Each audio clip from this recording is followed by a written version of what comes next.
सलामकुम। आवाज आ रही है सबको मेरी?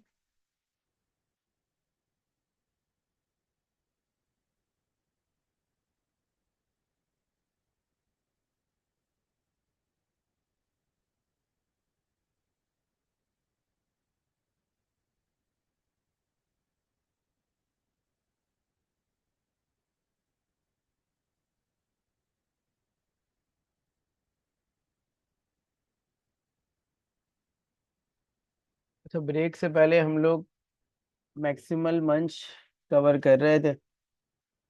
और मैक्सिमल मंच का जो कॉन्सेप्ट है वो यही है कि जब आप टोकन्स को एक्सट्रैक्ट करें तो जो लॉन्गेस्ट प्रीफिक्स मिल रहा हो उसको उसकी बिहाफ पे अलग करें, रादर देन कि जहां पर कोई टोकन बन जाए तो उसको अलग कर दें। तो आपके सामने जो एग्जाम्पल है, उस एग्जाम्पल में हमने ये देखा था कि हमारे पास तीन तरह के टोकन्स हैं: डू, डबल एंड मिस्ट्री। तो डू, डबल एंड मिस्ट्री में जब हमने ओरिजिनल अपने पास इसको रन किया तो जितने भी आपके पास टोकन्स हैं उन सब पे बारी बारी एक एक डू डी इनपुट दिया तो तीनों ने ट्रांजिशन की, एक ने एक्सेप्ट किया, लेकिन आपने उस पर टोकनाइजेशन नहीं किया। आपने कहा कि हम लॉन्गेस्ट का इंतजार कर रहे हैं। तो बाकी दोनों ने ओ पे भी ट्रांजिशन की और उसके बाद डू ने उसको एक्सेप्ट कर लिया। तो हमने कहा ठीक है, डू अगर कोई टोकन बनेगा तो वो डू होगा, लेकिन फर्दर अभी हम प्रोसेस में हैं और हमारे पास यू वाला आगे चल रहा है। फिर आगे बढ़ते हैं तो बी पे जाके ट्रांजेक्शन खत्म हो जाती है तो हम डू को अलग कर देते हैं। ठीक है, फिर ये ऐसे तरीके से बाकी भी। तो ये कहलाता है मैक्सिमल मंच का कॉन्सेप्ट। मैक्सिमल मंच क्या कहता है? मैक्सिमल मंच आपको ये कहता है कि always match the longest prefix. ठीक है। और ये ब्रेक से पहले मैं आपको बता चुका हूँ कि अगर आपने मल्टीपल एनएफएस को आपस में कंबाइन करना हो तो you can do that by epsilon. क्या आपको पता है कि अगर जस्ट एक एनएफए है तो उसकी एक ही इनिशियल स्टेट होगी, तो आप इन तीनों इनिशियल स्टेट को कंबाइन करें with the help of epsilon. देख रहे हैं? तो मल्टीपल एनएफए जो है वो आपके क्या बन जाएंगे? Single NFA.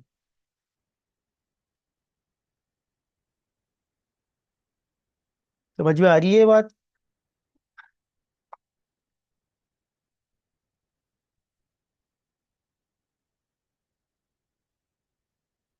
ठीक है, तो इसी एक मल्टीपल एनएफए को हम सिंगल एनएफए में कंबाइन कर सकते हैं बड़े आराम से। हमें इनिशियल स्टेट एक ही चाहिए होती है, तो इनिशियल स्टेट्स को आपस में मर्ज कर लें यूजिंग एप्सिलॉन। और यही काम स्लाइड में भी हुआ हुआ है, ये देखिएगा। ये देखें। ठीक है, इन्होंने भी यही काम किया हुआ है। अच्छा, एक और कॉन्फ्लिक्ट आ सकता है इस कॉन्सेप्ट में। अभी तो एक कॉन्फ्लिक्ट आ रहा था ना कि हमें पता कैसे चलेगा कि कौन सा लेक्सिम किसके साथ एसोसिएट है। दूसरा कॉन्फ्लिक्ट क्या आ सकता है, ये देखें आपकी स्क्रीन पे। अब इस वक्त सिस्टम में तीन टोकन हैं। एक टोकन है डू, एक टोकन है डबल, और एक टोकन है आइडेंटिफायर का। Do, double and identifier. Do, double and identifier.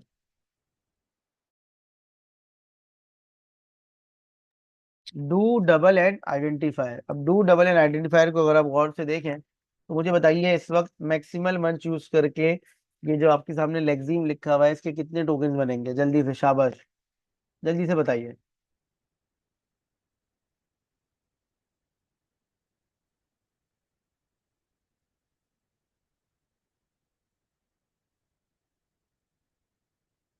Ji sir. Maximal मंच यूज करके जो आपके सामने टोकन लिखे हुए हैं लेक्सिम, इससे कौन से टोकन बनेंगे?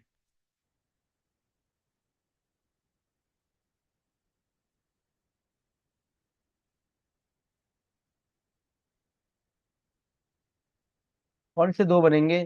सवाल आप लोगों से यही है। मैक्सिमल मंच यूज करके इसका टोकन क्या बनेगा?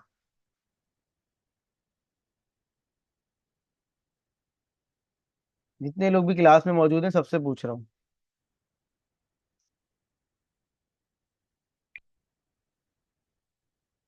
एक ब्लू, एक ग्रीन। ठीक है। एक ही वक्त में दो टोकन बनेंगे। उसकी वजह क्या है? उसकी वजह यह है कि दोनों एक ही वक्त में एक ही लेंथ पे एक्सेप्ट करेंगे। जब हम DUBL चलाएंगे पूरा डबल, तो ब्लू वाला भी एक्सेप्ट करेगा और ग्रीन वाला भी, दोनों एक ही वक्त में आ जाएंगे। एक कॉन्फ्लिक्ट ये आता है, एक कॉन्फ्लिक्ट तो वो आ रहा था जो पहले आपने देख लिया था कि मल्टीपल हो रहे हैं। एक में ये है कि एक ही वक्त में दो आ गए, अब बताएं किसे दें। तो यहाँ पर ना हमें क्लियरली पता है कि हमें टोकन असाइन करना चाहिए डबल को, क्योंकि डबल इज अ, यहाँ हमें क्लियरली पता है कि हमें टोकन असाइन करना चाहिए डबल को, क्योंकि डबल इज अ कीवर्ड। लेकिन यहाँ पर हम कैसे मेंशन कर सकते हैं ये चीज? तो इसको मेंशन करने का तरीका सिंपल सा ये है कि आप प्रियोरिटी लगा ले, प्रीसिडेंस लगा ले। आप कहें कि जो रूल पहले डिफाइन हुआ हुआ है, अगर एक ही वक्त में एक से ज्यादा टोकन बन रहे हो, तो आप उस रूल को प्रेफरेंस दें, उस टोकन को प्रेफरेंस दें जो कि पहले डिफाइन हुआ हुआ है। तो देखिए ये सिंपल सा रूल क्या है, pick the rule that was defined first. अगर आप चाहते हैं कि कीवर्ड की प्रेसिडेंस ज्यादा हो, तो कीवर्ड को ऊपर लिख दें। ठीक है, तो इसमें according to the precedence rule हम क्या टोकन साइन करेंगे? ब्लू वाला। ये समझ में आ गया सबके? दो मसले हैं, एक एम्बिगुइटी आ रही थी कि कौन सा मैच करें, तो हमने लॉन्गेस्ट वाली कहानी लगा दी। और दूसरी चीज क्या थी कि अगर लॉन्गेस्ट में भी टाई हो रहा हो दो के दरमियान में, तो उसको प्रेफरेंस दें जो कि सबसे ऊपर है। Is it clear to all of you? ठीक है, देखिए इसमें ये प्रॉब्लम क्यों नहीं आ रही, ये वाली प्रॉब्लम ना DO वाली, ये कौन हल कर रहा है? ये सॉल्व कर रहा है आपका मैक्सिमल मंच। और दूसरी वाली चीज कि दो एक साथ अगर आ जाएं तो क्या होगा, तो वो सॉल्व कर रहा है कौन? आपका pick the rule that was defined first. ठीक है, अच्छा जी। अब आपके पास आ जाता है DFA। लेकिन DFA से पहले, DFA क्या है? DFA हर स्टेट पर अल्फाबेट की ट्रांजिशन होती है। तो हम एक काम कर लेते हैं, हम जो है वो इसका वाइट बोर्ड शेयर कर लेते हैं, ताकि हमें समझ में आ जाए चीजें।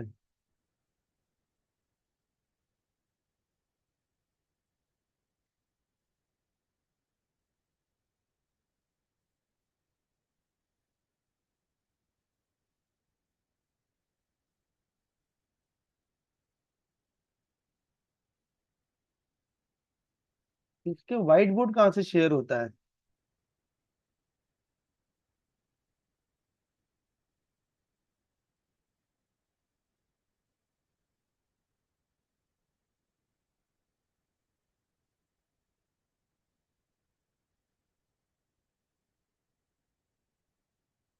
चले खैर, कोई मसला नहीं है, नहीं नजर आ रहा, बाद में नजर आ जाएगा। हम इसी पे काम कर लेते हैं। तो हम जो अब पढ़ रहे हैं ना, वो पढ़ रहे हैं NFA to DFA। ठीक है, तो थोड़ा सा रिकॉल कर लेते हैं कि NFA क्या है। NFA क्या है? NFA बेसिकली एक आसान सी चीज है, रिलैक्स इन्वायरमेंट है। अगर आपने फर्ज करें एक सवाल सॉल्व करना हो, जिस सवाल की लॉजिक हो कि नंबर स्टार्ट विद ए। अगर आपने एक सवाल सॉल्व करना हो जिसकी लॉजिक हो स्टार्ट विद ए, तो आप सिंपल क्या करेंगे? ये बनाएंगे और ये आपका ऑटोमेटा काम करेगा स्टार्ट विद। अगर ए आएगा तो फाइनल स्टेट पे चले जाएगा, और अगर ए के अलावा कुछ और आएगा स्टार्ट में, तो वो उस पर ट्रांजिशन ही नहीं करेगा और रिजेक्ट कर देगा। ठीक है, NFA एक थोड़ा सा रिलैक्स एनवायरनमेंट प्रोवाइड करता है आपको। वो कहता है कि आपके क्वेश्चन में जिन चीजों की जरूरत नहीं है ना, उनको स्टेट डायग्राम में बनाने की भी जरूरत नहीं है। इसी तरीके से एक सवाल है एंड विद है, अगर मैं उसको NFA से बनाऊंगा ना, तो NFA से बनाने में बहुत आसानी है। ये देखें, हमने क्या किया, हमने लॉजिक लगाई कि स्टार्ट में कुछ भी आए, आखिरी क्या होना चाहिए? ए। हमने लॉजिक पे लगाई स्टार्ट में कुछ भी आए, हमने लॉजिक पे लगाई स्टार्ट में कुछ भी आए, लेकिन आखिर में क्या आना चाहिए? ए। तो अगर आप गौर करें तो ये बड़े आराम से एक्सेप्ट हो जाएगा। ठीक है, अगर मैं इसको समझाने की कोशिश करूं, तो ये देखें, लेट्स से कि वी हैव अ स्ट्रिंग। और स्ट्रिंग क्या है बेटा हमारे पास? स्ट्रिंग है हमारे पास ए। अगर इसको सही से बना दूं, लेट्स से कि हमारे पास ये ऑटोमेटा है। ठीक है, और हम फोकस सिर्फ किस पे कर रहे हैं? अपने सवाल पे, और हम उसको एक एग्जाम्पल के जरिए समझने की कोशिश कर रहे हैं कि ये हमारे पास है एंड्स विद ए। तो हमने लॉजिक क्या लगाई कि यार एंड्स विद ए क्या होता है कि शुरू में कुछ भी आए आखिर में क्या आना चाहिए, ए आना चाहिए। तो हमने स्टार्टिंग स्टेट में बनाया ए कॉमा बी। इसका मतलब ये है कि स्टार्ट में कुछ भी आए आखिर में क्या आना चाहिए बेटा, ए। तो बस आखिरी स्टेट पे जब फाइनल स्टेट पे पहुंचेगा तो वो ए देख के पहुंचेगा। अब अगर हम इसको समझेंगे ये काम सही कर रहा है, तो स्टार्टिंग में हम ये लेट्स से कि हमारे पास जो स्ट्रिंग है वो क्या है, हम स्ट्रिंग ले लेते हैं, यहाँ पर एक रैंडम स्ट्रिंग ले लेते हैं, A B B A B. ठीक है, हमने स्ट्रिंग ले लिया। अब इसको हमने चेक करना है, तो सबसे पहले हमने कहा कि ए, अब ए पे स्मॉल ए आता है। ठीक है,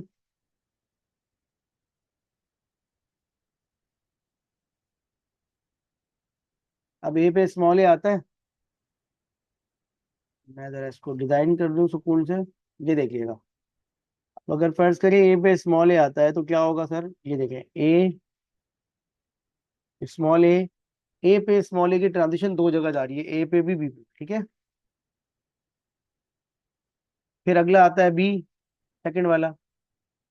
तो ए पे स्मॉल बी ए पे ही है, और बी पे स्मॉल बी कहीं नहीं जा रहा, ये समझ में आ रहा है। फिर भी आता है, तो ए पे स्मॉल बी ए पर ही है, बी कहीं नहीं जा रहा। फिर भी आता है, ए पे स्मॉल बी ए पर ही है, बी कहीं नहीं जा रहा। सॉरी, मतलब कोई और कुछ नहीं है। फिर ए आता है, अब ए पे खड़े में, और ए आता है, मैं सेकंड लास्ट वाले की बात कर रहा हूँ। अच्छा, इसमें ए और ऐड कर दें, ए आता है तो अब ए भी हो गया। फिर बी आता है, तो ए पे स्मॉल बी ए पर ही है, बी कहीं नहीं जा रहा। फिर ए आता है, तो ये ए पे है और बी पे है। तो देखिए, अगर आपका स्ट्रिंग में लास्ट में ए होगा ना, तो आपका ऑटोमेटिक क्या हो जाएगा, एक्सेप्ट हो जाएगा। मतलब बताने का मतलब क्या है कि एनएफए आपको थोड़ा सा रिलैक्स एनवायरनमेंट प्रोवाइड करता है, और उसकी वजह से ना आपको थोड़ी सी आसानी हो जाती है। अब कुछ सवाल ऐसे हैं जो कि बड़े मुश्किल होते हैं, और उनके लिए ना हम एनएफए डिजाइन कर लेते हैं, और एनएफए डिजाइन करके उसको कन्वर्ट कर लेते हैं डीएफए में। अब एनएफए डिजाइन करके उसको डीएफए में कन्वर्ट करने के लिए मैं असल में बोर्ड यूज करना पड़ेगा मुझे, तो मैं कोशिश कर रहा हूँ इसको स्लाइड पे समझाने की। अदरवाइज नेक्स्ट क्लास में फिर कुछ इंतजाम करेंगे इसका। ठीक है, लेट्स से कि हमारे पास ये एक एनएफए है। अच्छा, जब हमें एनएफए दिया जाता है ना, तो फिर हमारा कंसर्न ये नहीं होता कि एनएफए करता क्या है। लेट्स से कि हमारे पास ये एक एनएफए है, और हमसे कहा जाता है इसको कन्वर्ट करें डीएफए में। सबसे पहले हमें क्या करना है बेटा, सबसे पहले हमें इसका ट्रांजिशन टेबल बनाना है। सबसे पहले हमें इसका ट्रांजिशन टेबल बनाना है, और ट्रांजिशन टेबल बनाने के बाद फिर फर्दर काम होगा। तो हमने इसका ट्रांजिशन टेबल बनाया, ए एंड बी। अच्छा जी, ए पे स्मॉल ए क्या कह रहा है, ए कॉमा बी। ए पे स्मॉल ए क्या कह रहा है, बी पे चले जाओ। और ए पे स्मॉल ए कह रहा है बी पे चले आओ। और ए पे स्मॉल बी कह रहा है नथिंग। नथिंग का मतलब होता है नल, नल ट्रांजिशन, नल स्टेट। और बी पे, ये बी पर ही है, और ये बी पर ही है। सबसे पहली चीज क्या है, देखें, एक चीज अपने दिमाग में बिठा लें, while you are working on NFA to DFA, आपका कंसर्न ये बिल्कुल भी नहीं है कि एनएफए क्या करता है। आपको जो भी एनएफए का सवाल दिया है ना, आप उसको कन्वर्ट कर लें डीएफए में। आपकी ये प्रॉब्लम ही नहीं होनी चाहिए कि सर मुझे मसला हो रहा है, मुझे सवाल समझ में नहीं आ रहा। नहीं, आपने सवाल नहीं, आपने जस्ट जो एनएफए दिया है उसको डीएफए में कन्वर्ट करना है। ये वाला आपका कंसर्न बिल्कुल भी नहीं है कि सर ये सवाल क्या करता है। Is it clear to all of you? सबसे पहली चीज क्या होगी कि आपने ये अज्यूम करना है कि ये सवाल हमें दे दिया गया है, हमें इसका जवाब लिखना है।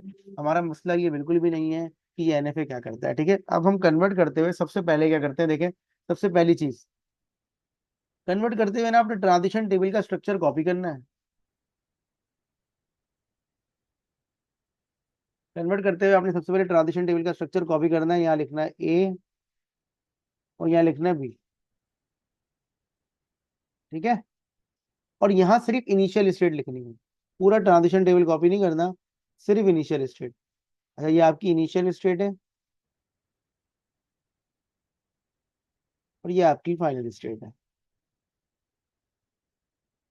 ठीक है, सबसे पहली चीज क्या है, ट्रांजिशन टेबल का पूरा कॉपी किया स्ट्रक्चर, और सिर्फ इनिशियल स्टेट लिख दी। ये जरा समझिएगा। अब इस इनिशियल स्टेट को आपने कंप्लीट करना है। तो ए पे स्मॉल है, यहाँ से चेक करें। राइट साइड का ट्रांजिशन टेबल कंप्लीट करना है आपने। ये डीएफए का ट्रांजिशन टेबल है, दिस इज माय डीएफए। इसका ट्रांजिशन टेबल कंप्लीट कैसे होगा? With the help of NFA का ट्रांजिशन टेबल। ये आपका एनएफए है, तो एनएफए का ट्रांजिशन टेबल की मदद से डीएफए का ट्रांजिशन टेबल कंप्लीट होगा। आपने चेक किया ए पे स्मॉल ए क्या कह रहा है, यहाँ पर चेक किया बी लिखा हुआ है, तो आपने यहाँ पर बी लिख दिया। ठीक है, मैं आपको 3 एग्जाम्पल करवाऊंगा ताकि सारे कॉन्सेप्ट समझ में आ जाए।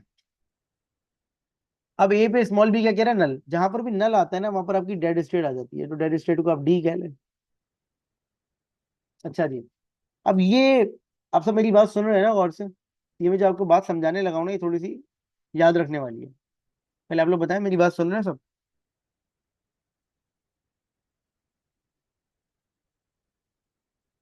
ठीक है, अब देखें, राइट साइड पे आपके ट्रांजिशन टेबल में एक स्टेट बनी है ए, सॉरी हाँ, और उस पे 2 स्टेट पे जा रहा है बी और डी। एक बी पे जा रहा है। तो चूंकि आप डीएफए पढ़ रहे हैं, तो डीएफए में हर स्टेट क्या होती है बेटा? कंप्लीट होती है। क्योंकि आप डीएफए पढ़ रहे हैं, तो डीएफए में हर स्टेट क्या होती है? कंप्लीट होती है। कंप्लीट की डेफिनेशन क्या है? कि हर स्टेट पे हर अल्फाबेट की ट्रांजिशन होती है और एक ही होती है हर स्टेट पे। वाह भाई वाह।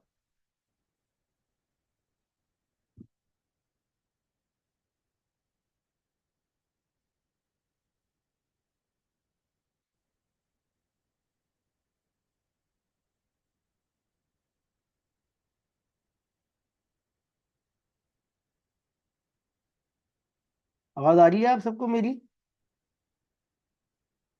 आवाज आ रही है?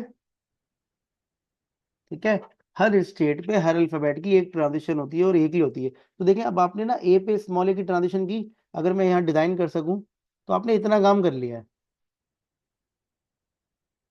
असल में बोर्ड नहीं है ना यहाँ पर। ठीक है, तो मैं इसको ट्रांजिशन अगर बना सकूं, देखिए आपने इतना काम किया है। ए पे आपने एक स्मॉल ए बनाया, ये बी पे चला गया।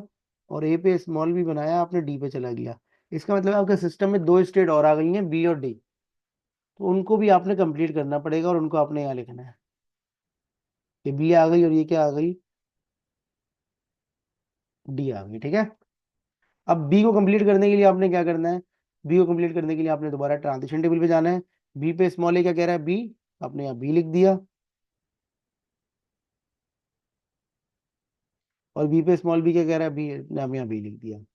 अच्छा, जो डेड स्टेट होती है उसका तो कॉन्सेप्ट ही यही है कि वो अपने ऊपर ही ट्रांजिशन करती है। तो उसको तो आपने आंखें बंद करके जैसे ही कॉपी किया, फौरन डी के अंदर डी लिख दिया, डेड के अंदर डेड लिख दिया। तो देखिए, मैंने आपको एक एग्जाम्पल करवाई है जिसमें एक नल स्टेट थी, और नल स्टेट जो है वो रिप्लेस हो गई किससे? डेड स्टेट से ऑटोमेटिकली। अब मैं आपको एक एग्जाम्पल और करवाऊंगा जिसमें मल्टीपल ट्रांजिशन हो रही होंगी। तो मैंने आपको एक एग्जाम्पल करवाई है जिसमें आपके पास नल स्टेट थी। अब आपको मैं एक और एग्जाम्पल करवाऊंगा जिसमें आपके पास क्या होंगी? Multiple state. ठीक है,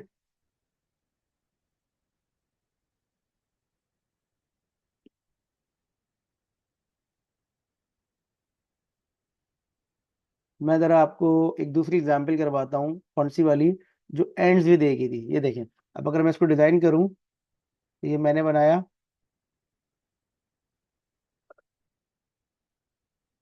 ये मैंने बनाया कि स्टार्ट में कुछ भी आए, आखिर में क्या आना चाहिए?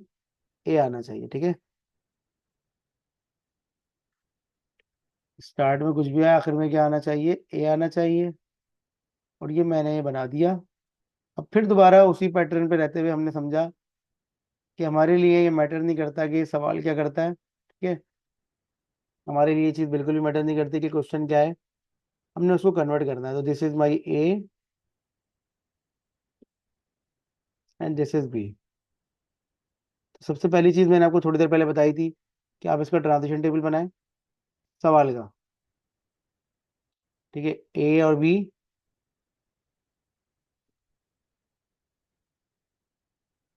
और ये आ गया स्मॉल ए और स्मॉल बी। ठीक है सर। अब ए पे स्मॉल ए की ट्रांजिशन, ए और बी।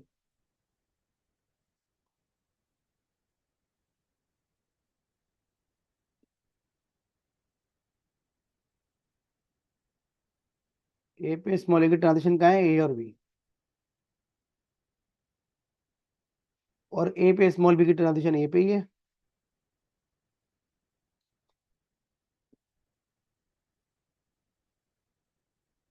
इसी तरीके से बी पे कोई ट्रांजिशन नहीं है, नल। बस यहाँ मैं आपको ये पॉइंट समझाना चाह रहा हूँ कि जहां भी नल हो ना, तो बाय डिफॉल्ट वहाँ डेड नहीं आता। क्या मतलब है ये देखिएगा जरा। आपने ट्रांजिशन टेबल कॉपी किया बेटा? आपने सबसे पहले सिर्फ क्या करना है, इनिशियल स्टेट बनाई। अब इनिशियल स्टेट को कंप्लीट करने की कोशिश करें। तो ए पे स्मॉल ए क्या कह रहा है, ए बी। तो यहां पर ना ए और बी नाम की एक सिंगल स्टेट बनेगी। ये ए और बी जो है वो इंडिविजुअल स्टेट नहीं है, ये ए और बी नाम की एक सिंगल स्टेट बनेगी। और इस सिंगल स्टेट का नाम ए बी होगा। ठीक है, तो इसका मतलब ये है कि अगर आपके पास अगर मल्टीपल स्टेट्स लिखी हुई है किसी जगह पे, तो जो आप डीएफए में कन्वर्ट कर रहे होते हैं उनको मिला के एक सिंगल नाम की स्टेट बना दें। अब अगर मैं आपसे पूछूं कि सवाल में इस वक्त कितना काम हो गया है, तो आप कहेंगे सर सवाल में सिर्फ एक काम हुआ है। वो काम क्या है? वो काम ये है कि सर आपने एक इनिशियल स्टेट बनाई है। ये देखिएगा, आपने एक स्टेट बनाई है और इस स्टेट पे स्मॉल ए की ट्रांजिशन हो रही है, तो आप ए बी पे जा रहे हैं। कहाँ जा रहे हैं? ए बी पर। अगर मैं आप सब में से किसी से भी पूछूं ये बात कि इस वक्त ऑटोमेटा में कितनी स्टेट बन गई है राइट साइड वाले में, कितनी बन चुकी है? जल्दी जल्दी बताएं, जल्दी जल्दी। ये इंपॉर्टेंट बात है। इस वक्त ऑटोमेटा में कितनी स्टेट बन चुकी है राइट वाले में?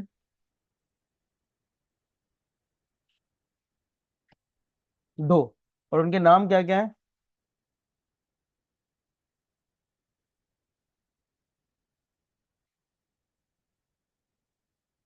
उनके नाम क्या क्या है? जो डीएफए में मैंने दो स्टेट बनाई उनके नाम क्या क्या है? A and A B. ठीक है, वेरी गुड। उनके नाम है A and A B. B नाम की कोई स्टेट नहीं है। ठीक है, दिस इज वेरी क्लियर कि बी नाम की कोई स्टेट नहीं है। तो इसका मतलब क्या है बेटा? इसका मतलब ये है कि जो मैं ट्रांजिशन टेबल को कंप्लीट करूंगा तो उसमें बी नाम की कोई स्टेट नहीं आएगी। क्या आएगी? A B. क्या आएगी? A B. जो मैं ट्रांजिशन टेबल को कंप्लीट करूंगा उसमें बी नाम की कोई स्टेट नहीं आएगी। किस नाम की आएगी? A B. ये बात समझ में आ गई? एनएफए में आपकी बी नाम की स्टेट थी, लेकिन जब आप डीएफए बना रहे हैं तो देखें बी नाम की कोई स्टेट नहीं है। Is it clear to all of you? ये पॉइंट समझ में आया? ये इसलिए आप लोगों से पूछा था। जब आप एनएफए बना रहे हैं तो वह बी थी, लेकिन जब आपने डीएफए में कन्वर्ट किया तो बी नाम की कोई स्टेट नहीं है। तो इसका मतलब क्या हुआ? एनएफए की सारी स्टेट्स या आंखें बंद करके कॉपी नहीं होती। एनएफए की सिर्फ वही स्टेट्स आती हैं जिनकी जरूरत पड़ रही होती है, अदरवाइज हम डीएफए से कॉपी कर रहे होते हैं। अब वापस चलते हैं। ए पे स्मॉल ए हो गया ए बी, ए पे बी क्या हो गया? ए। अब ये देखें बी हो गया ए। राइट साइड पे कोई भी बी नाम की स्टेट्स नहीं है, ए बी नाम की स्टेट्स है। अब ये आप सबको आता ही होगा, लेकिन एक दफा देख लें ए बी। अब यहाँ पर ना ए बी को कंप्लीट करना है। यहाँ पर ए बी को क्या करना है? कंप्लीट करना है, लेकिन ए बी नाम की कोई स्टेट्स ही नहीं है एनएफए में। तो क्या करना होता है? यूनियन लेना होता है। क्या करना होता है बेटा? यूनियन। ये जो दो ए और बी है ना, ए और बी, इसको राइट साइड पे देखें, इन दोनों स्टेट्स का यूनियन लें। इन दोनों स्टेट्स का यूनियन लें तो A B null. A B पे स्मॉल ए की ट्रांजिशन क्या कह रही है? A B null. क्या ये बात समझ में आ रही है? ए बी पे स्मॉल बी की ए की ट्रांजिशन क्या कह रही है? A B null. चलिए इसकी बात कर रहा हूँ, देखें। मैं मिटा दूंगा इसको, ये देखें। ए बी पे स्मॉल ए की ट्रांजिशन करनी है तो क्या हो गया? A B null. और ए बी नल का यूनियन क्या होगा? A B. क्या आपको ये बात समझ में आ गई? तो यहाँ मैं लिखूंगा ए बी। ए बी पे स्मॉल ए की ट्रांजिशन का यूनियन लिया तो क्या हो गया? A B. इसी तरीके से अगर मैं ए बी पे स्मॉल बी की ट्रांजिशन लूं तो वो क्या हो गया? ए। यूनियन लूं तो क्या हो गया? ए। और मैंने यहाँ लिख दिया है। तो वी कैन क्लियरली सी दो दो पॉइंट यहाँ समझ लें। पहला पॉइंट कि जरूरी नहीं है जो एनएफए में स्टेट्स हो वो उसी नाम की स्टेट डीएफए में आए। जरूरी नहीं है जो एनएफए में स्टेट्स हो उन्हीं नाम की स्टेट डीएफए में आए। और ये भी जरूरी नहीं है कि अगर एनएफए में कोई नल स्टेट है, अगर एनएफए में कोई नल स्टेट है तो डीएफए में भी नल स्टेट हो। Is it clear to all of you? देखिए यहाँ पर ये नल थी, लेकिन डीएफए में नल स्टेट नहीं बनी। ये बात समझ में आ गई आप सबके?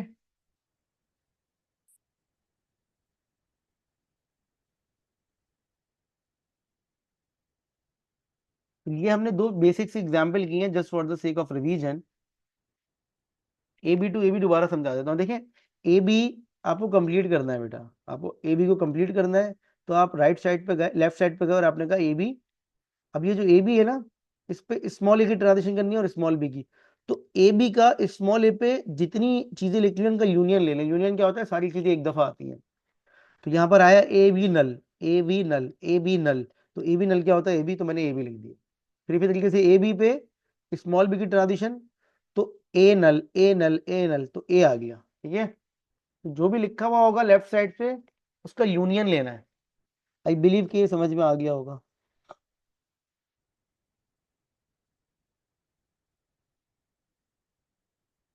ठीक है, आगे बढ़ते हैं। अब एक थोड़ी सी डिफरेंट एग्जाम्पल ले लेते हैं।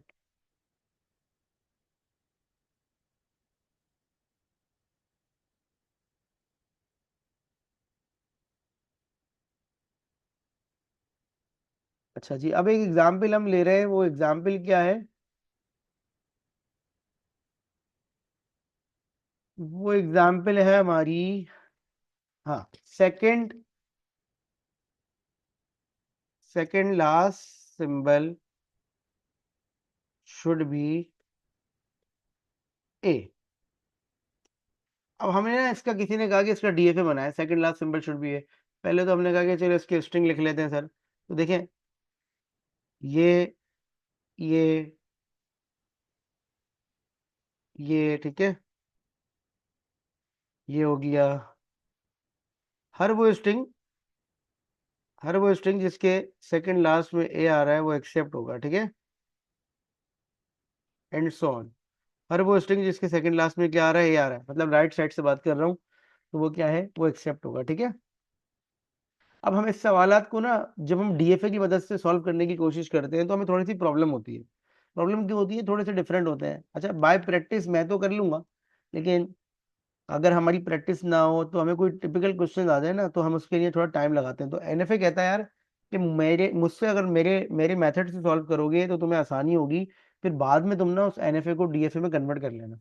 तो देखें, अगर मैं इसको एनएफए से डिजाइन करने की कोशिश करूं, तो एनएफए डिजाइन करते हुए बड़ा सिंपल सा है, ये देखें, एक स्टेट बनाई ये, एक और स्टेट ये बनाई, और एक और स्टेट ये बना दी। ठीक है, लॉजिक क्या है, लॉजिक ये है कि वो कहता है कि भाई आपने मुझसे कहा कि सेकंड लास्ट शुड भी है, तो अगर फर्ज करिए लास्ट है और ये वाली चीज सेकंड लास्ट है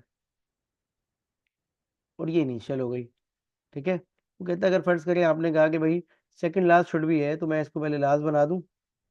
मैंने कहा, वो मुझे कह रहा है कि यार आप एक काम करें ना, आप इतनी सोच क्यों रहे, आप सिंपल ये करें कि अगर आप कह रहे हैं सेकंड लास्ट ए होना चाहिए, तो लेट सपोज कि this is second last and this is last, तो लास्ट कुछ भी हो सकता है ना। तो आपने कहा ए कॉमा बी कर लें लास्ट, और सेकंड लास्ट क्या होना चाहिए, ए, और स्टार्ट में कुछ भी आए। मैं इसको साफ सुथरा बना देता हूँ। ठीक है, ए कॉमा बी, आपकी लॉजिक के हिसाब से आपने कहा कि सर लास्ट कुछ भी हो लेकिन सेकंड लास्ट क्या होना चाहिए, ए होना चाहिए। तो उसने कहा ये ना सेकंड लास्ट ए हो गया, और उसके बाद आपने कहा कि सर स्टार्ट में कुछ भी हो।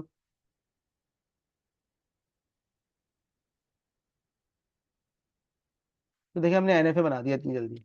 अगर आप गौर करें इस एनएफए को, तो इसका सेकंड लास्ट ए है, लास्ट में कुछ भी हो, अब इसको कोई भी स्ट्रिंग चलाएं, आप सबके पास कॉपी होगी, आप सब अपनी कॉपी में जरा इस स्ट्रिंग को पार्स करें।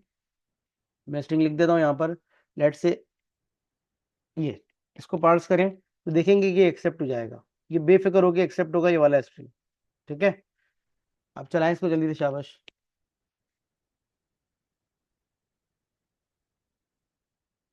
ये देखिएगा, अगर मैं ए पे खड़ा हुआ हूँ और मुझे ए मिलता है, ए पे खड़ा हुआ हूँ और मुझे ए मिलता है, अगर मैं इसी स्ट्रिंग को समझाने की कोशिश करूँ, तो देखिए जब मैं ए पे खड़ा हुआ हूँ और स्मॉल ए मिलता है, तो मैं कहाँ चले जाऊंगा, ए बी पे। सॉरी, मैं इसके नाम रखने भूल गया था, पहले मैं इसके नाम असाइन कर देता हूँ। ठीक है, ताकि प्रॉब्लम ना हो। ये ए है,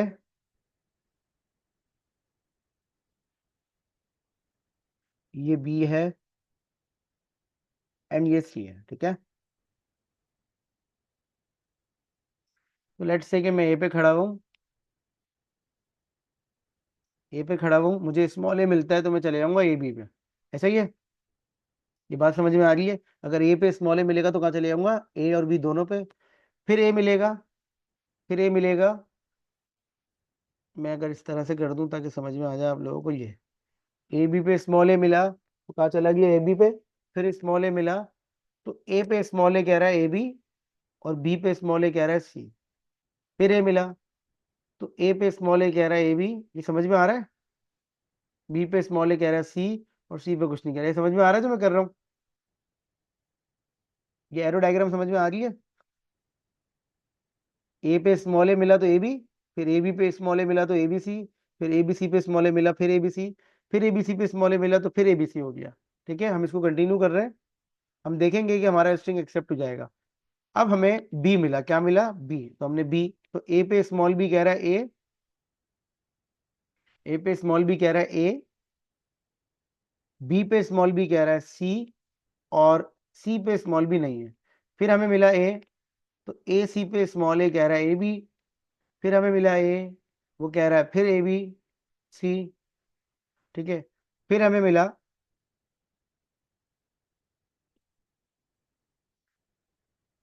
ए, हम फिर चलेगा ए बी सी पे।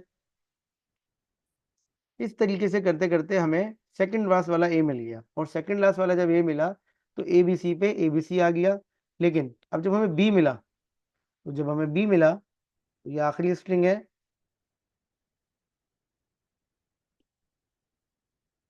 हमें बी मिला तो ए पे स्मॉल बी ने बोला ए, बी पे स्मॉल बी ने बोला सी, और उसने मना कर दिया ये। लेकिन हमारा स्ट्रिंग क्या हो गया, एक्सेप्ट हो गया, ए सी पे खड़े में हम इसी पे खड़े में हमारा स्ट्रिंग क्या हो गया, एक्सेप्ट हो गया। तो देखिए मैंने लॉजिक सिंपल सी क्या लगाई, मैंने इस लॉजिक सिंपल सी क्या लगाई, मैंने लॉजिक ये लगाई एनएफए बनाते हुए कि सर आप कह रहे हैं कि सेकंड लास्ट शुड भी है, तो लास्ट कुछ भी हो, सेकंड लास्ट क्या बनाया ए, और स्टार्ट में कुछ भी आए। अब ये जो मैंने एनएफए बनाया है हम इसको डीएफए में कन्वर्ट कर सकते हैं। ये जो मैंने एनएफए बनाया है इसको हम डीएफए में कन्वर्ट कर सकते हैं। कैसे कर सकते हैं सर, मैं आपको समझा देता हूँ। ठीक है, तो ये हो गया ए, ये हो गया बी, ये हो गया सी। ठीक है, हम इसकी ट्रांजिशन टेबल बना लेते हैं। हमने इसका ट्रांजिशन टेबल बनाया, तो ये हो गया ए, ये हो गया बी, और ये हो गया सी। ठीक है, वही पैटर्न है जो थोड़ी देर पहले समझा था, लेकिन मसला क्या है, मसला ये है कि सवाल डिफरेंट है। ये हो गया ए बी, तो ए पे स्मॉल ए क्या कह रहा है, ए पे स्मॉल ए कह रहा है ए बी, ए पे स्मॉल ए कह रहा है ए बी,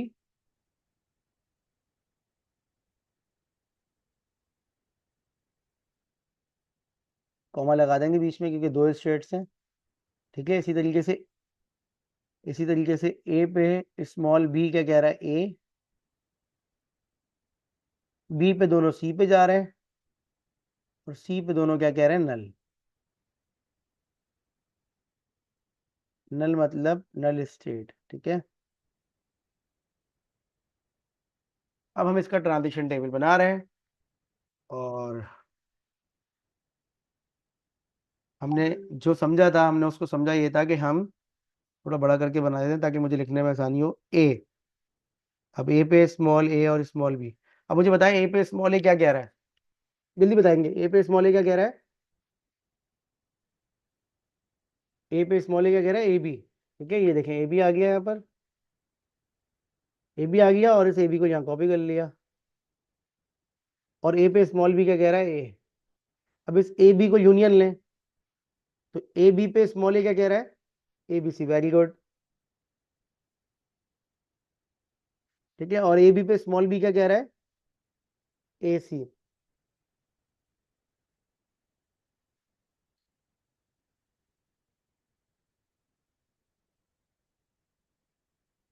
इसी तरीके से अब हमें ए बी सी और ए सी को भी कंप्लीट करना पड़ेगा, तो ए बी सी यहाँ उतारा, ए बी सी यहाँ उतारा,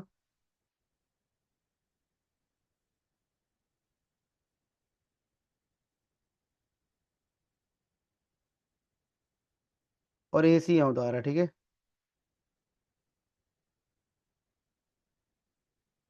अब ए बी सी पे स्मॉल ए, तीनों का यूनियन ले ले, राइट साइड पे लेफ्ट साइड पे ए बी सी आ गया, सेम चीज आ गई ए बी सी,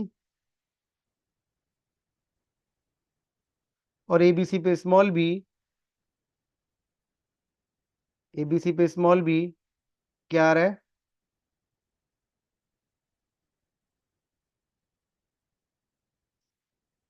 ए बी सी पे स्मॉल सी आ गया ए सी। ठीक है, अब ए सी आखिरी चेक कर लेते हैं। ए सी पे स्मॉल ए आ रहा है ए बी, और ए सी पे स्मॉल बी आ रहा है ए। ठीक है, आखिरी कंक्लूजन इस सवाल का ये है कि आपके पास जो फाइनल स्टेट इधर थी वही फाइनल स्टेट जिसमें सी आ रहा हो। तो यहाँ पर फाइनल स्टेट थी आपकी सी, तो जिसमें सी आ रहा है वो आपकी फाइनल स्टेट होगी। ठीक है, इसका स्क्रीनशॉट ले लें जो आपके सामने आ रहा है 1 मिनट के लिए। और ब्रेक, मतलब ये क्लास एंड होती है तो 5 मिनट के ब्रेक के बाद आपने इसका डीएफए बनाना है। ट्रांजिशन टेबल का डीएफए बना हुआ होना चाहिए, फिर मुझे आप वो शो करेंगे यहाँ पर। ठीक है, तो ये आपका हो गया DFA for what second last symbol should B है। तो देखिए एनएफए एक आसान चीज़ है, और एनएफए एक आसान चीज़ है, उसकी मदद से हम डीएफए में उसको कन्वर्ट कर सकते हैं। तो एनएफए रिलैक्सेशन एनवायरनमेंट प्रोवाइड करता है, क्योंकि वो मल्टीपल ट्रांजिशन कर सकता है, और चाहें तो हम किसी ट्रांजिशन को इग्नोर भी कर सकते हैं। ठीक है, फाइनल स्टेट कैसे बनाई? फाइनल स्टेट वैसे ऐसे बनाई क्योंकि आपके ओरिजिनल एनएफए में फाइनल स्टेट क्या थी? सी। तो जिसमें सी आ रहा है डीएफए में वो फाइनल स्टेट होगी। तो ये देखें, इसमें भी सी आ रहा है और इसमें भी सी आ रहा है। क्लियर? ठीक है बेटा, बाकी सब कोई सवाल यहाँ तक?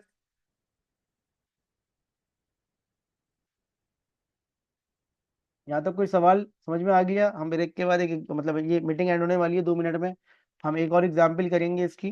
और किसी का कोई सवाल है तो बता दीजिए। हम एक एग्जाम्पल और कर लेंगे इसकी एनएफए टू डीएफए की। ठीक है, फिर हम पढ़ेंगे एप्सिलॉन एनएफए।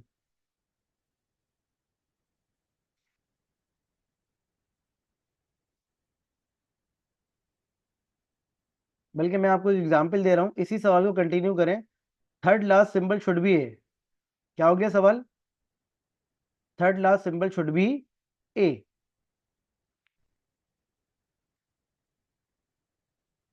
हमारा क्वेश्चन क्या है? Third last symbol should be, आप सब कॉपी में करें, शाबाश। Third last symbol should be A, उसका एनएफए बनाए। इसी पैटर्न पे रहते हुए एनएफए बनाएंगे। अभी आपके पास ये लास्ट था, तो सेकंड लास्ट भी क्या होगा? ए बी, और थर्ड लास्ट क्या हो जाएगा? ए। और फिर आप उसको कन्वर्ट करेंगे इसमें डीएफए में। तो जरा मुझे बताइए कितनी स्टेट बन रही हैं और के। हम 12:45 पे दोबारा क्लास कनेक्ट करेंगे, 5 मिनट बाद, 7 मिनट बाद। जब तक आपका ये सवाल हो जाना चाहिए, third last symbol should be ए।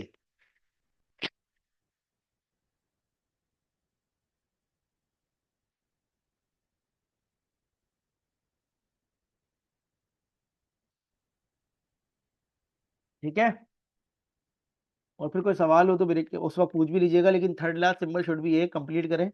और फिर मुझे शो कीजिएगा, मैं जिससे बोलूंगा वो अपना कैमरा ऑन करके बैक मुझे अपना आंसर दिखाएगा। ठीक है, चलें शाबाश, हम लोग फिर ज्वाइन करते हैं 12:45 पे।